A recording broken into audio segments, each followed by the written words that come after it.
for watching this CXO Academy video. We're going to be showing you how to create a dynamic profit and loss report within CXO quickly from an Excel data load file. So one thing we can leverage is Microsoft Analysis Services. This will give us the in-memory data analytics engine that we will need to process this data.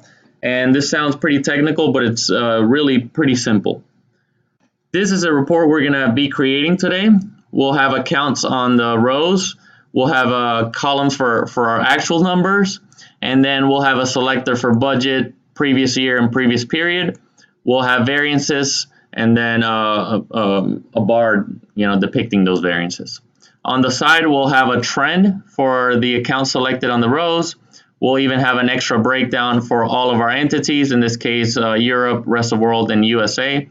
Again, this is a sample profit and loss data load file, which we're going to take a look at now. This will be the data that we're loading. As you see here, it's a simple Excel load file. It looks like any other data dump from any EPM system or non-EPM system, I should say. We have entities on our first column. We have our category, which are our scenarios, so budget and actual. We have our accounts.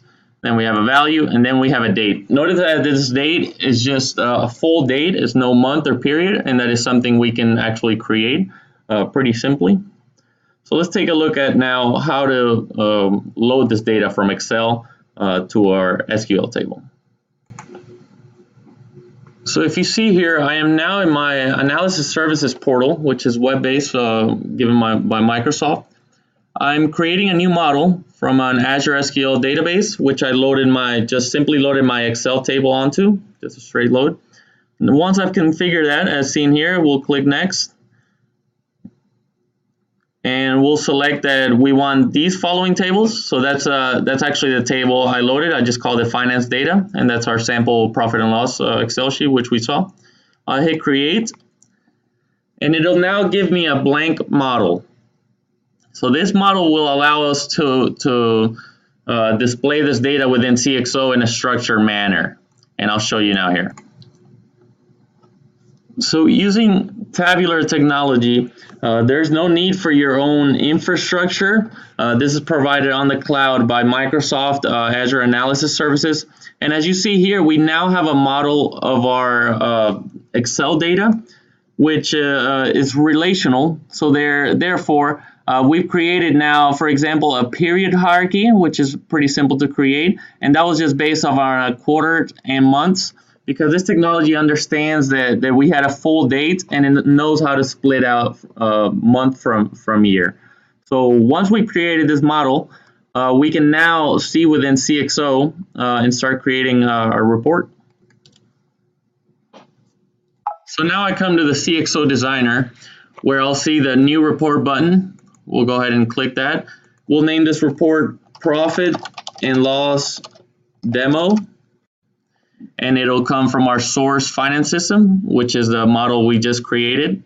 We'll select an existing template. And so within CXO, we have preset templates that would allow you to reuse different components of different reports, so that when you actually create a new report, it only takes, it's a matter of just a couple clicks. And now all we simply have to input is our rows. And if you remember, the report we were trying to create just had our profit and loss accounts going down the rows. So if I select the panel on the right, I see I'm missing a rows. We'll add a row list. In this case, we'll create a new list. P&L. For dimensions, we have account. P&L accounts is the name. We'll go ahead and save it, and we'll use this list, which at the moment is blank. So if you see now, our report is automatically populated. It understands that the accounts are not there yet because the row is not populated. We'll open up our bottom contents, and we have our blank list at this moment, P&L rows. So we'll add the first item to that list. And as you see here is the all account, which will give us the sum of all the accounts we loaded on the Excel. But if you see, I'm able to pull different accounts, for example, services revenue, which is one of the accounts I loaded through Excel.